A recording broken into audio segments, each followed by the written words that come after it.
Hello friends, welcome back to my channel. This is beauty with Barnali. Beauty with বর্ণালীর আবারও নতুন একটা ব্লগে তোমাদের সকলকে জানাই ওয়েলকাম। আশা করছি তোমরা সকলেই ভালো আছো, আমিও ভালো আছি। তো গুড ইভিনিং সবাইকে। এখন মোটামুটি সন্ধে 5:30 6টার মতো বাজে। তো এই একটু আগে ঘুম থেকে উঠেছি, মানে বেশ অনেকক্ষণ ঘুমিয়েছিলাম।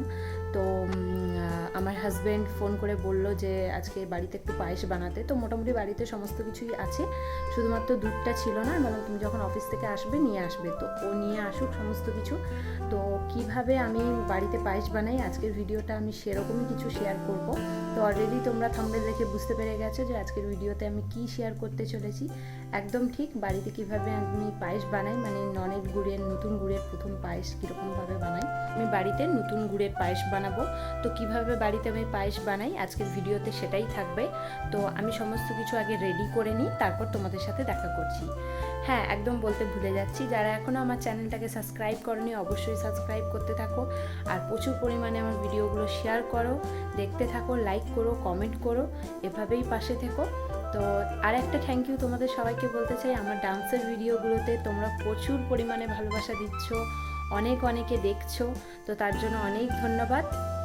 তো চলো আজকের ভিডিওটা দেখতে থাকো, আর আমি সমস্ত কিছু আগে রেডি করে নিই, তারপর তোমাদের সাথে দেখা করছি। এদিকে আমার পায়েস বানানোর জন্য যা যা লাগবে আমি সমস্ত কিছু রেডি করে নিয়েছি। এই যে দুধ নিয়ে চলে এসেছে, 2 প্যাকেট দুধ এনেছে। আর এটা হচ্ছে গোবিন্দভোগ চাল নিয়েছি পরিমাণ মতো। এটা কিন্তু ধুইনি এখনও, একটু বাদে ধুয়ে পরিষ্কার করে নেব। আর এটা হচ্ছে ঝোলা গুড় নিয়েছি আমি, যেহেতু আজকে গুড়ের পায়েস বানাবো ওই জন্য একটু গুড় নিয়েছি।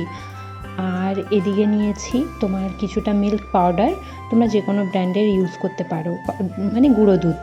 এদিকে নিয়ে নিয়েছি কাজুগুলোকে কিছুটা ভেঙেছি, কিছুটা গোটা রেখেছি, এরকমভাবে করেছি কাজুগুলো। আর এর পাশে নকুলদানা নিয়েছি, তোমরা চাইলে কিন্তু বাতাসে ইউজ করতে পারো। আমি দেখতে চাই যে নকুলদানা দিয়ে করলে পায়েসের টেস্টটা কেমন হয়। আর এলাচ, ব্যাস সমস্ত কিছু রেডি করে নিয়েছি। চলো এবার স্টার্ট করা যাক। আমার মোটামুটি সমস্ত কিছু রেডি হয়ে গেছে যা যা লাগবে। এবার একটা হাঁড়ির মধ্যে আমি দুধটাকে কিন্তু গরম করতে বসিয়ে দিয়েছি। তো দুধটা বেশ অনেকক্ষণ কিন্তু গরম করব, যতক্ষণ না ভালোভাবে ফুটে আসছে। এই যে ভালোভাবে ফুটে এসছে, একটু ঘন হয়ে এসছে, এরপর কিন্তু আমি চালটা দেব। চলো চালটা দিয়ে দিই। আমি চালটা কিন্তু আমি এই পাশে ধুয়ে জল ঝরিয়ে রেখেছি। এই যে চালটা এবার কিন্তু দিয়ে দেবো। চাল দিয়ে দেওয়ার পর চালটা একটু ফুটে এলে আমি কিন্তু 1 চিমটি নুন দেব। এই নুনটা দিলে না পায়েসের টেস্টটা কিন্তু অনেক বেড়ে যায়। তোমরা কিন্তু ট্রাই করতে পারো, খুব বেশি না, জাস্ট 1 চিমটি। আমি দেখালাম যতটা ঠিক ততটা। এদিকে আমি দুধটা কিন্তু, এই যে পাউডার দুধটা এবার এর মধ্যে দেব। বেশ ভালোভাবে চালটা অনেকক্ষণ ফুটে গেছে, তারপর এর মধ্যে কিন্তু পাউডার দুধটা আমি গুলে রেখেছিলাম, সেটা এর মধ্যে কিন্তু অ্যাড করব। এর কিছুক্ষণ পর আমি এলাচটা দিয়ে দেবো। মানে পাউডার দুধটা দিয়ে দেওয়ার পর আমি কিন্তু এলাচের খোসাগুলো ছাড়িয়ে শুধুমাত্র ভিতরের কালো কালো বীজ যেগুলো সেগুলো দিয়েছি। এলাচের খোসাটা চাইলে তোমরা দিতে পারো, আমি কিন্তু খোসাটা দিইনি। দুধটা বেশ অনেকক্ষণ ফোটার পর চালটা দেখবো অনেকটা প্রায় সেদ্ধ হয়ে গেছে। তারপর এর মধ্যে কিন্তু আমি ধুয়ে রাখা কাজুগুলো এবার অ্যাড করে দেবো।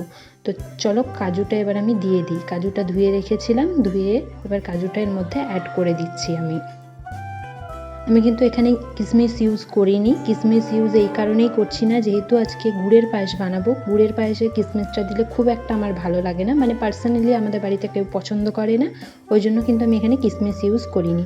চালটা দেখলাম মোটামুটি 50% 60% সেদ্ধ হয়ে গেছে।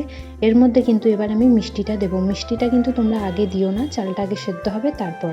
নকুল দানাগুলো সব দিয়ে এরকম চামচের কিন্তু আমি 10 চামচের মতো চিনি দিয়েছি। এই যে খুব গাঢ় গাঢ় হয়ে এসছে, এরপর কিন্তু গুড়টা অ্যাড করব। গ্যাসটা বন্ধ করে এরপর আমি গুড়টা অ্যাড করব। গুড়টা দেওয়ার পর কিন্তু তোমরা একদম এই পায়েসটাকে আর ফোটাবে না, তাহলে কিন্তু না একদম ছেটা ছেটা টাইপের হয়ে যায়, মনে হবে দুধটা কেটে গেছে এরকম টাইপের। তো তোমরা এইভাবে কিন্তু নামিয়ে নিতে পারো। আমার কিন্তু পায়েস একদম রেডি। খুব সহজভাবে কিভাবে বাড়িতে তোমরা পায়েস বানাবে সেটাই আমি শেয়ার করলাম আজকের ভিডিওতে। পায়েস আমাদের সবারই ভীষণ একটা প্রিয় খাবার, তারপর সেটা যদি নতুন গুড়ের পায়েস হয় তাহলে তো আর কথাই হবে না। এই শীতের মানে এত যে ঠান্ডা পড়েছে, এর মধ্যে এইরকম পায়েস হলে আর কিছুই লাগে না। বাড়িতে সবাই পায়েস বানাও, কিন্তু একবার এরকমভাবে বানিয়ে দেখতে পারো, অনেক বেশি টেস্টি আর খেতে ভীষণ সুন্দর হয়। তো আজকের ভিডিওটা আমি এখানেই শেষ করছি। যদি ভালো লাগে অবশ্যই লাইক করো, কমেন্ট করো অ্যান্ড সাবস্ক্রাইব করো, আর এইভাবেই পাশে থেকো। পায়েসটা আমি নিয়ে নিয়েছি, এবার এটা আমি এনজয় করি। তোমরাও এভাবে বানিয়ে বাড়িতে এনজয় করতে থাকো। Bye bye.